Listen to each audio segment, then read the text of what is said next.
Yeah, there's really no right or wrong way to do agriculture. If you're successful in it, you've probably got a method, and we're not going to argue with that. Yeah. So unless you're like, I don't know, like I don't know, just dumping like oil into your ground or something. I'm just kidding. I do that all the time. Yeah. So kind of makes people angry with that. So don't destroy your land. That's the only thing. Just don't destroy it.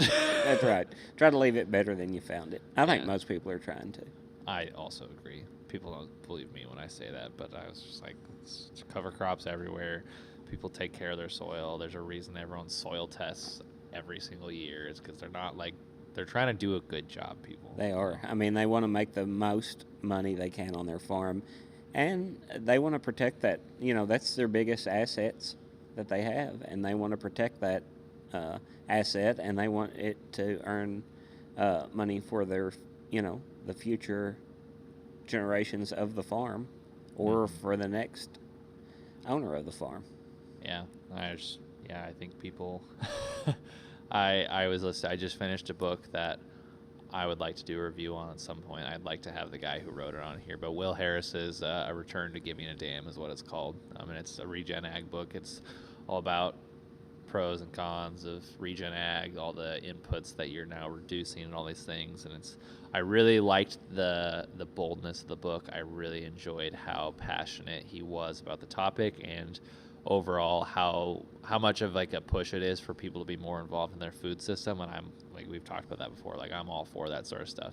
I do kind of draw the line of is like, if it is as profitable, like, and he says, yeah, you're gonna have to cut some of your profits if you're gonna do it this way. Like, just that's the reality of it. And he's built a very good kind of niche empire when it comes to the direct to consumer sales. Of he has sold a lot of beef to a lot of people across the country, and now sold lots of other things at a higher profit margin than you would get taking it to a normal market. So he's got it's a super cool book. It's super cool business. I don't agree with everything, but I be a fool if I only listen to people I agree with all the time. So I'd highly recommend it. But the thing is it comes down to is if there is a more efficient and profitable way to do something, then people, or farmers specifically, they're going to figure out how to do it, because they're going to figure out how to maximize their money they're putting into the farm. They're not going to just dump money down a hole. It's like, hey, like if there is a way to reduce input costs, they're going to want to do it. But until it makes sense on the profit side of things, guys don't want to switch over. It's like there has to be a reason for it, and there has to be a profitable reason for it, because if not, they don't survive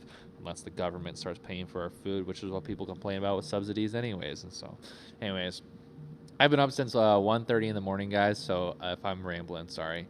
Let's talk about hunting. Let's talk about hunting and land and all that has to do with it. Neil, you're a much more avid hunter than I, so what are you thinking about all this stuff? I love hunting. It's been a part of my whole entire life. It's a big part of Kentucky culture, and here specifically in the area I'm in, the Confluence area. Duck hunting has always been big. Deer hunting, turkey hunting. Has all been around my whole entire lifetime. And, I hear the old men talk here, which the World War II generation is beginning to die out. But that generation was the first ones that duck hunted here, and they were also market hunters. So you hear of all the lore when you're growing up here of the glory days, and I guess I lived through part of those in my life. But yeah, it is a huge part of the culture and my life in general. I don't get to enjoy it like I used to, because I'm tied to the farm so heavily now. But I do still have love for it, and I do still keep up with the industry and as a whole, and just what the locals are doing here. So it's in this area, the glory days have passed, and especially post-COVID, I think COVID brought a bunch of new outdoorsmen into the space, which is a good thing overall, because we are going to see hunting probably die out with the woke culture. But COVID, I think, brought a lot of people back into the outdoor space, and it created a lot of new hunters and a lot of new outdoorsmen, and it has hurt the quality of the game.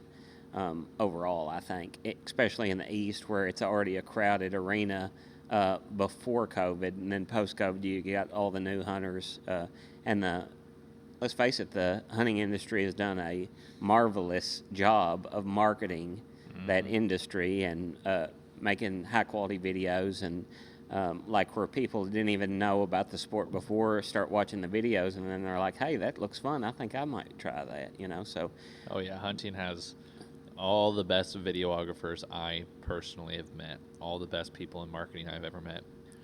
All are in the hunting industry. You know, some people are like, oh well, sports is this huge, and it's like, no, hunting is just the industry itself is just so marketed so heavily because it is cool. It's like same thing with like western and ranching. It's just so easy to market such a cool looking thing. It's like, yeah, you're hiking through the woods and a super cool looking camo with guns. It's like, yeah, that just looks really cool. oh yeah, you got all the factors together combining to make something, you know.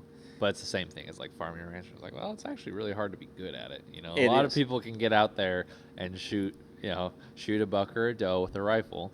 You get to bow hunting. It's like, okay, well, you actually have to be like really good at this, like Yeah. actually kill anything. You know, and I think social media has hurt the whitetail herd a little bit. The age structure in general, people want to get a good looking deer and put it on Facebook. They wind up killing a 2-year-old 10-pointer, you know, and you know, a deer really needs 4 to 6 years to you know, be mature and for the age structure to be correct. And um, but people can't struggle to wait that long, you know, and they think, well, the neighbor's going to shoot the buck, and they end up shooting the buck, and what it does is, you know, it hurts the overall size of the herd, and then your best deer are getting selected early for removal, you know, tagged or whatever, and it hurts the overall quality of the buck, and um, I think that along with we've lost habitat too here in the eastern U.S. due to development and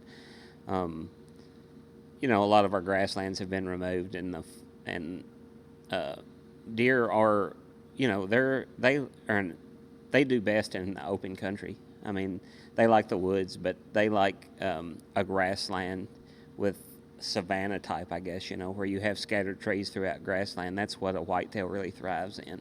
And a lot of that has been removed and replaced with crops or forest.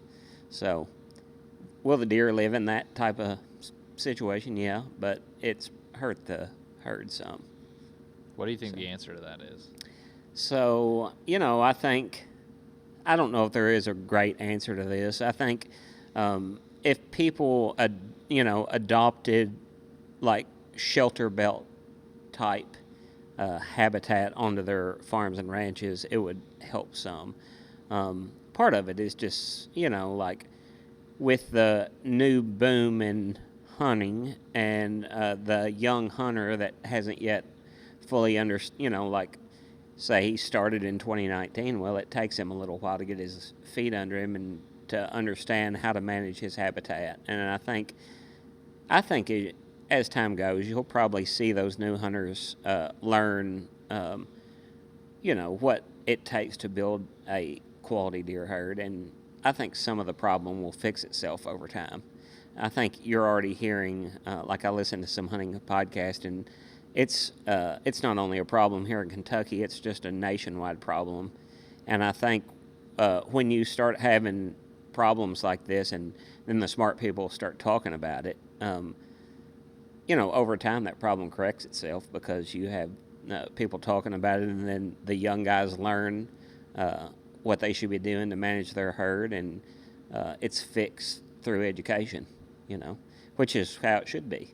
And I think too, as you get pressure on political leaders and or the regulators from the overall public trying to, you know, drive quality into their deer herd, because ultimately deer are worth quite a bit of money, you know, to lease or to sell tags. And if the state is, you know, harvesting like Ohio, for instance, harvest a lot of really good whitetail deer, so that you know, brings a lot of people into the state with money to harvest those whitetail deer.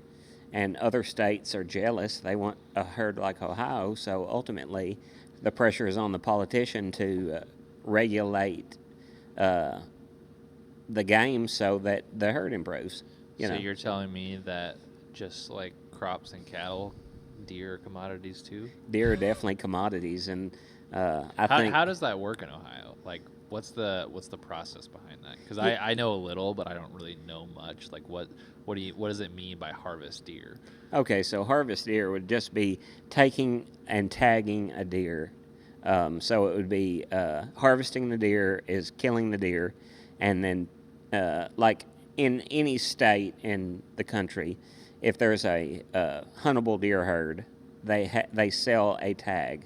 Some states have like an over-the-counter draw, where the hunter or the potential hunter puts in for a lottery style tag, and so many the biologist looks and hey, we have say 2,000 deer to harvest in this county that would safely maintain the herd at the level we wanted at. So they put in a draw, and say 3,000 hunters put in for that tag and only 2,000 tags available. Well, then there will be 1,000 hunters without a tag, but that leaves 2,000 deer that can be tagged. And of course, all those deer, not every hunter is going to be successful. Ultimately, there's only a certain amount of those tags that'll be filled, and so that's kind of how it works. And some like Kentucky is over the counter. So if here in our state, if you're a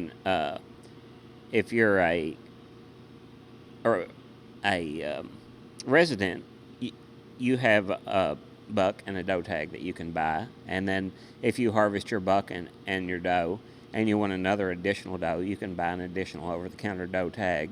One buck tags you out in the state of Kentucky, and non-residents are the exact same. I think the tag will cost you about $50 more as a non-resident, but you can come from any state or country for that matter, and as long as you're legal to have a firearm and of age, you can buy over-the-counter buck tag or doe tag and harvest a white-tailed deer in the state of Kentucky. And every state's different, everyone has a little bit different regulation. But that's kind of how it works. So harvesting a deer is just killing a deer and tagging it. Hey guys, Clayton here. I'm interrupting your podcast right now to tell you about my media company, Atlas Media Solutions, that makes this podcast possible, as well as all the Denton Farms media happen. So I'm going to play a quick ad real quick that I put together. It doesn't really explain that much, but it does sound pretty cool. So I'm going to let you guys listen to that, and afterwards I'll explain to you what the business is all about. Spend enough time on the internet these days, you start to realize there's a lot of people who don't really understand where their food comes from, what's going on. I figured, hey, rather than complaining about this problem that I feel like the agriculture industry is facing, I should do something to fix it. My name is Clayton Lind. The purpose of this business is to do one thing: serve agriculture.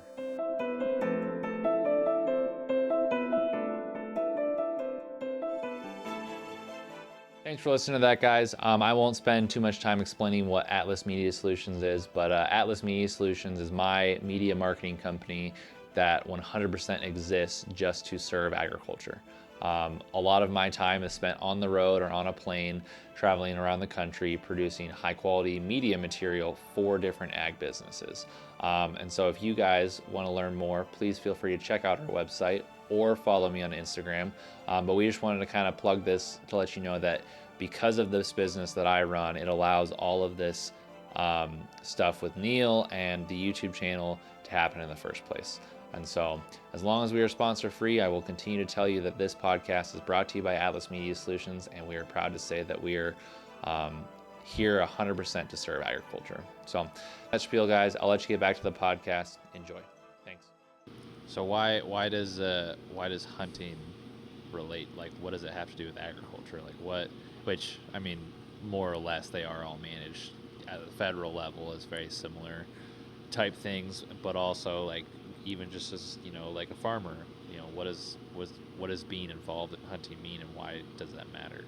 Well, I think part of the reason it matters here in America is it's part of our heritage and our culture. At one time, we were a wilderness type country, and we do have a lot of wilderness space here, but this was a pioneered country. There was already natives living here, but as the European and and whatever country immigrated here, they had to pioneer into the wilderness. And with that, part of the way they were able to pioneer was the abundance of game in North America.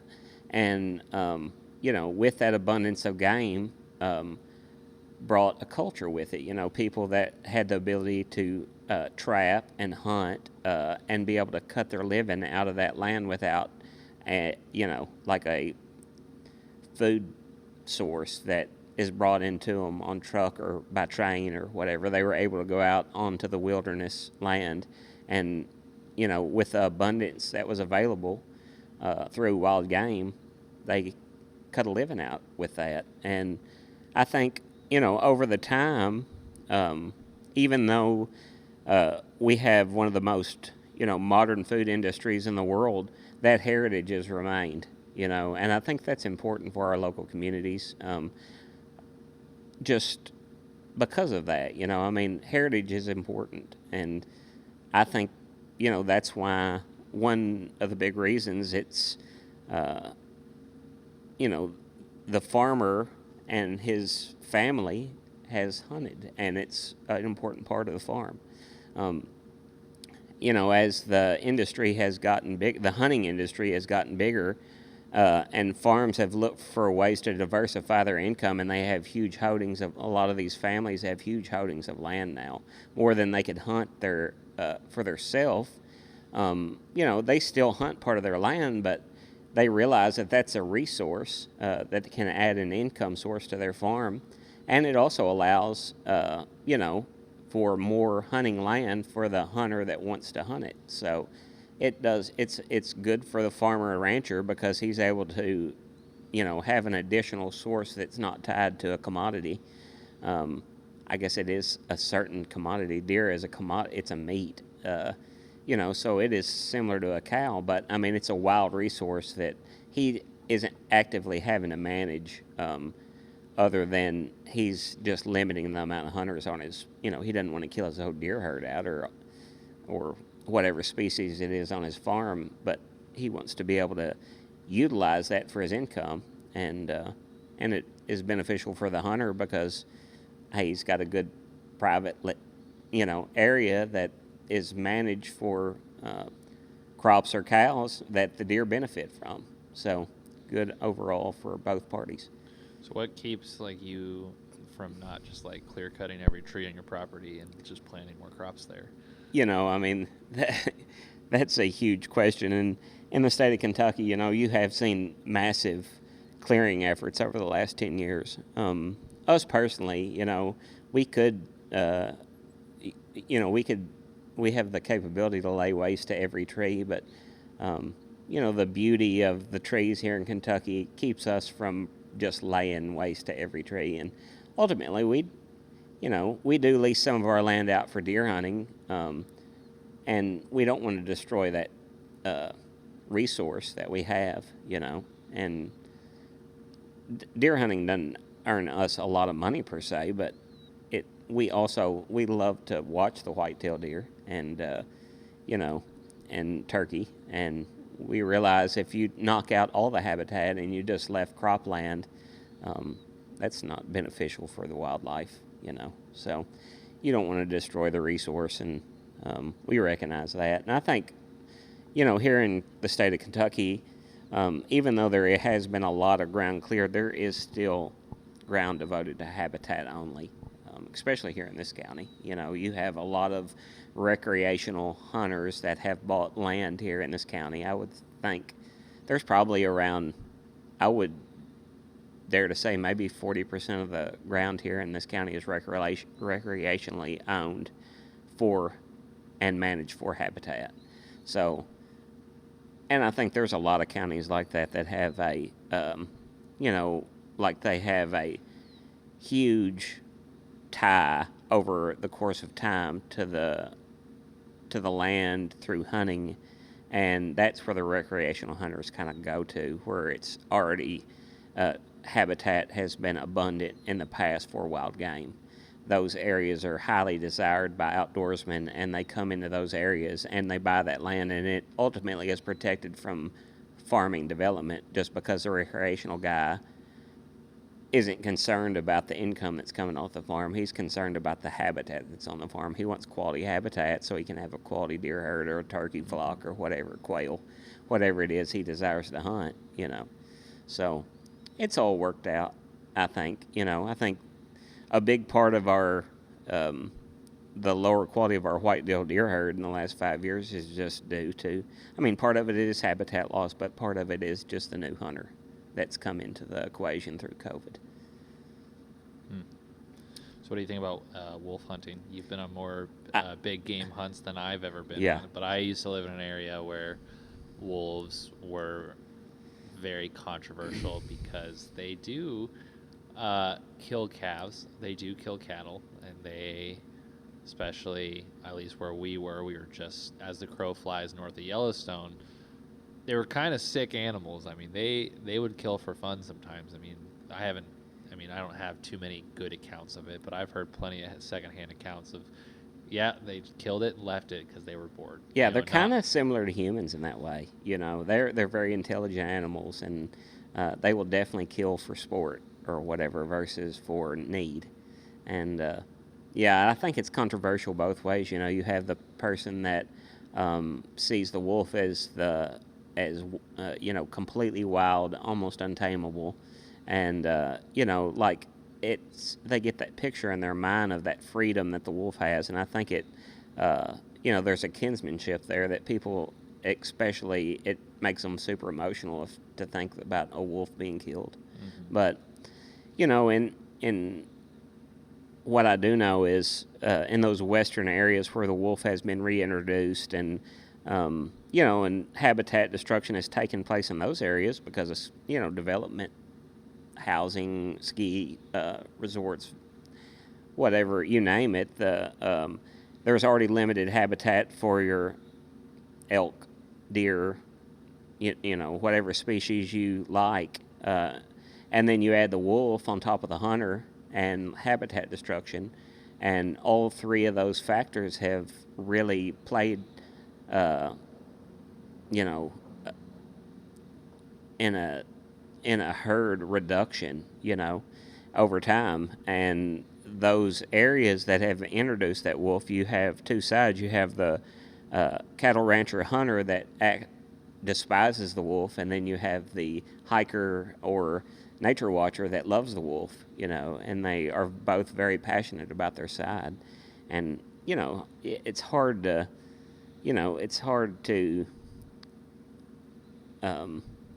if you're a hunter, it's hard to side with because you just know that it's hard to side with a person that just wants to protect the wolf, because you know in these areas that every herd, regardless of what it is, whether it's an elk or a deer or a wolf, needs to be managed, you know. And wolves are an apex predator, but they can produce lots of other apex predators, you know, because they can have huge litters. And so if they're not actively hunted, they can just basically take the area over, and then they can totally destroy the herds. There's nothing left to hunt.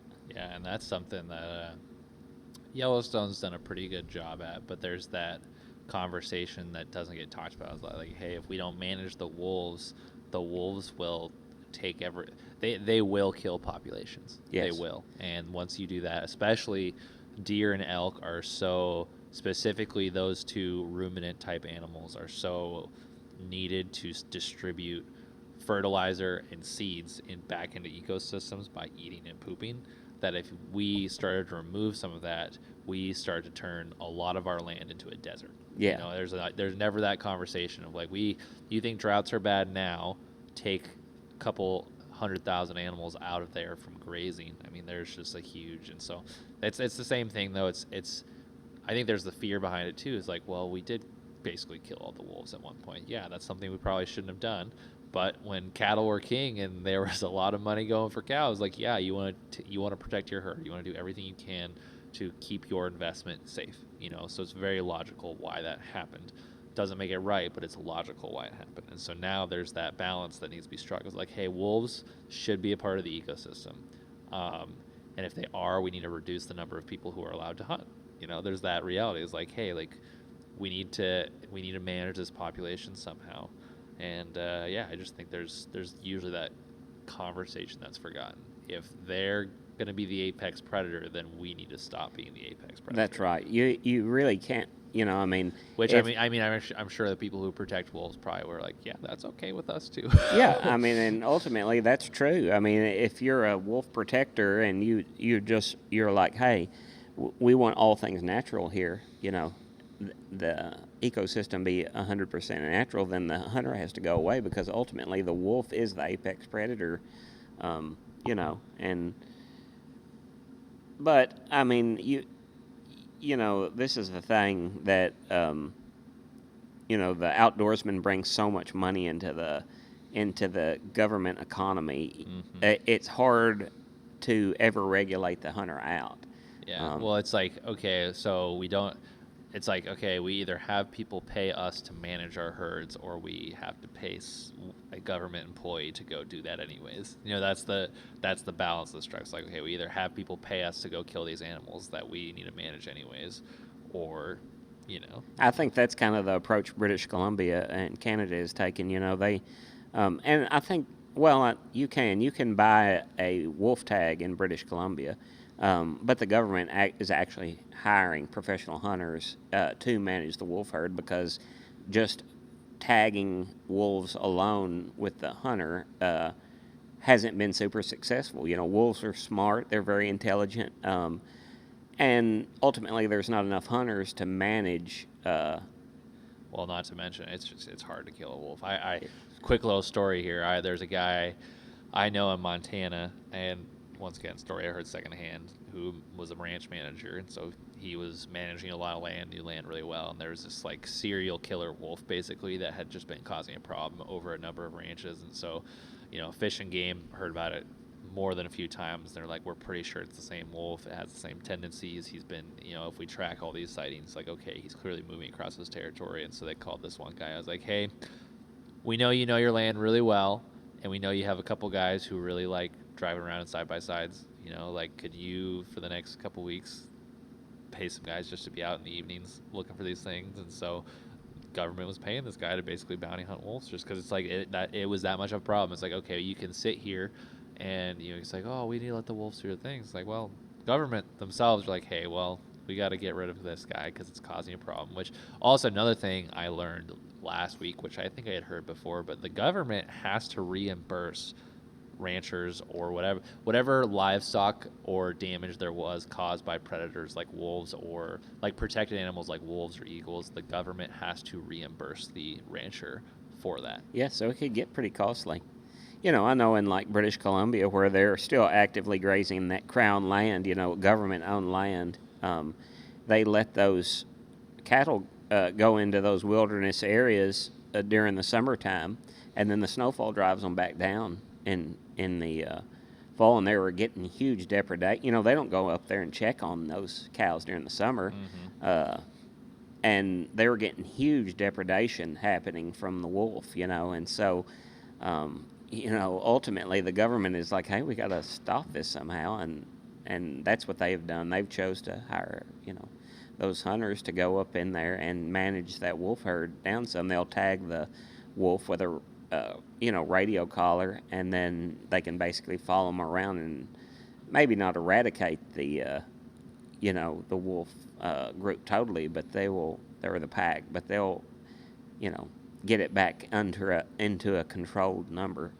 So there's one. Is Fish and Game under USDA? I think Fish and Game is under USDA. I think so. I think it's part of the forestry department typically, which would be USDA. Yeah. So, okay. Yeah, they manage our. I know like Kentucky's WMAs are basically a division of the forestry department, which is ultimately the USDA. Yeah, that's what I thought. Interesting. I'll have to research that more because we have our state run. We have DNR in Iowa, and we had DNR in Montana, but there was also Forest Service, Fish and Game Services. I'll have to look into that more and see how that breaks down. I know here in Ballard, we have the the local game wardens that Kentucky supplies, but we also have federal game wardens too that they're employed by the federal government, but they regulate. Well, of course, they regulate federal law, but they can write you for a state law too. If you're breaking a state law and they come and checked you, and you're out of regulation, you could be ticketed for it from a federal officer. So they help to enforce state laws as well as federal laws. Well, anything else you want to talk about hunting? I mean, I'm not an expert on this topic. I've only been out a few times. I haven't made it out the past 2 years. So. I think it's kind of interesting to talk about ducks just a little bit. I know there's a lot of duck hunters, and in this county, if I just have personal friends that listen to the podcast, and they're like, "Hey, you talked about deer, but you didn't talk about ducks at all." And here in Ballard County, where we're located, we have the confluence of the Ohio and the Mississippi River, and we also have the Tennessee and the Cumberland very close by. So you have lots of rivers tying into this area. Lots of, we're on the New Madrid Fault, and with that fault, we have a lot of low-lying ground that was disrupted by the earthquake, and it created like an oxbow type of lake or slough, and so you have all the rivers and then these oxbow sloughs and swamps here, and so it's just made a perfect habitat over the years for the mallard duck, and several different duck species were also located right on a major flyway. And over the course of time, ducks have adapted to the hunter. Everybody just hunted them at one time on the rivers and the oxbow sloughs and creeks, but then as the sport became more popular, those spots were all taken up. So you had the hunter coming into the bottoms further away from the sloughs, building artificial water impoundments, planting corn in them, and then leaving the corn unharvested, and the ducks would come and eat the corn, and then the hunter would shoot the duck. Well, the duck has learned that the hunter is hiding in the cornfield, and they have, gone around that by coming after hours, and they sit around on the oxbow sloughs and lakes and rivers, and then at dark, once the hunter goes to his house, they go to the free smorgasbord of the cornfield and eat it. Isn't it crazy how smart an animal like a duck is, that they can think about stuff like that? I heard. Maybe not think, just instinctually. There's I know I shouldn't be there at this time because my buddy got killed over there. So I think this is super cool. So I heard a story that said the Native Americans used to wear feathers because birds were so in tune with the electromagnetic field of the earth that they used ley lines from the field of the earth to know, whether to travel north or south or east or west, depending on a storm or a season. And they also have kind of a hive mind through that electromagnetic field that their feathers pick up on. So they can communicate telepathically with each other through that electromagnetic, and that's one reason the Native Americans wore feathers, is because the Native Americans had realized that they had some type of sense or instinct that was driven by these, Can someone with a science degree check that for me? That's pretty amazing, isn't it? I don't know if I believe it. It sounds a little wild. That's pretty.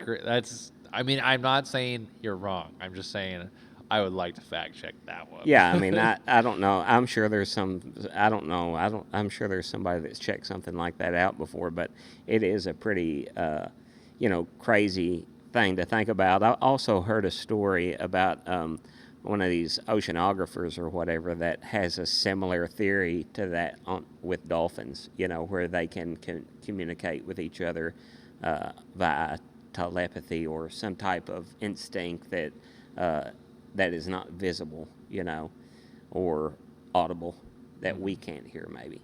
So, nature is an amazing created, it's hard to argue to me. This is totally off the subject of hunting, but when you're just talking about nature in general, it's hard to argue that it's not a created thing, and it just didn't evolve from a rock, where it had to be built by a creator. There's so many little microsystems in every, in every living being and in every ecosystem. It looks to be created. Mm-hmm. Yeah, there's too many little things that affect other things.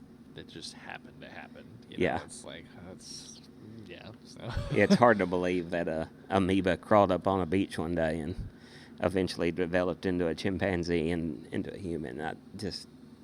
The way things work, it doesn't make a whole lot of sense to me if you take the creator out of the picture.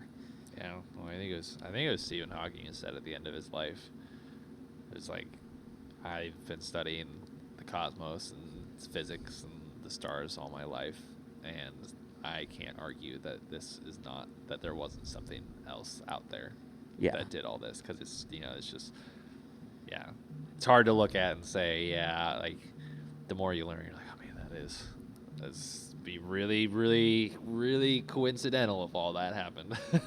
It would be, but yeah, getting back to the duck thing, I mean, it's similar to white-tailed deer where there's a lot of hunters and there's not a lot of habitat, left for the whitetail or for the mallard duck. So or any duck for that matter. So it's hurt the overall quality of hunting over time, and but it doesn't seem to be any less popular, and I think that's probably a continuing trend. Like the species or the ducks have evolved to avoid the hunting pressure, and then not to say that there's not days where they're not successful, because with anything like ducks or deer, weather is a big determining factor, and if they get hungry, they're going to be out foraging for food, and allows the hunter the opportunity to take his duck and feed himself. Yeah. So. Mm-hmm. So what's what happens if we kill them all? Well, I don't think that'll ever be a problem. I think there has been probably quite a bit of habitat destruction, just with with the ducks. A lot of it is about development along the river system. It's not anything that farming has really hurt, because we're not trying to farm that type of land. It's just the cities have grown up along the rivers, and that has taken a lot of the habitat away from the ducks. And then in the northern areas, just I think the quality of the nesting ground is kind of, has been hurt a little bit with the tiling and not as many prairie potholes as there used to be, and those pothole areas were heavily utilized by the ducks and geese to nest, and as those have gone away, the nesting ground has gone away, and then the habitat down south has been taken by cities, and all that combined has hurt the overall population. But we've seen the ducks have, the hunter, I feel like, doesn't have a lot of ability to hurt them anymore, just because they've adapted to the hunter. They've realized where the hunters hunt them and what time of day they're hunted, and and they have adapted to that. They've become nocturnal, or they fly at the low light hours and feed at those times, and they're able to escape the hunting pressure. So they've adapted. Yeah. Maybe they have hive mind with those feathers. Maybe there's a big old bird telephone network out there saying, "Hey, I saw a hunter over here. Steer clear." Or it's like, "Hey, this guy's been out, every day. Maybe come out a little later, if you're flying through this area." But all right, well, we're gonna wrap it up then. Thank you guys for listening to another podcast. Please like and share and subscribe to our YouTube channel. We'd appreciate that for sure. We just hit 1,000 subscribers today as of recording, which is exciting. Yeah, so that's exciting. It's cool to see that continue. Goal met. Yeah, it's really cool, and so we want the podcast to keep growing as well. Podcasting is a very saturated space, and so the more you guys can like and share, the the higher we get recommended in algorithms and things like that, and the more people will listen, because we want this to be helpful and beneficial. And Yeah. so we really want to offer a lot of value from this. And so For we're sure. sorry we're not more experts on more things. We'll get there. I enjoy just rambling. You know, it's fun to talk and to discuss different topics. And yeah, like, share, and subscribe. We appreciate your support. Yeah. Also, if you know anyone that you would like to have on this podcast who might be either expert or credible or just fun to talk to in the first place, just comment their name below, send us a message on Instagram, or I don't know, whatever other apps we're on. You know, just get a hold of us. We'd love to have more people on. So if you made it this far, thank you. This was the Agriculture Podcast. The Agriculture Podcast. All right. Thanks, guys. Thanks.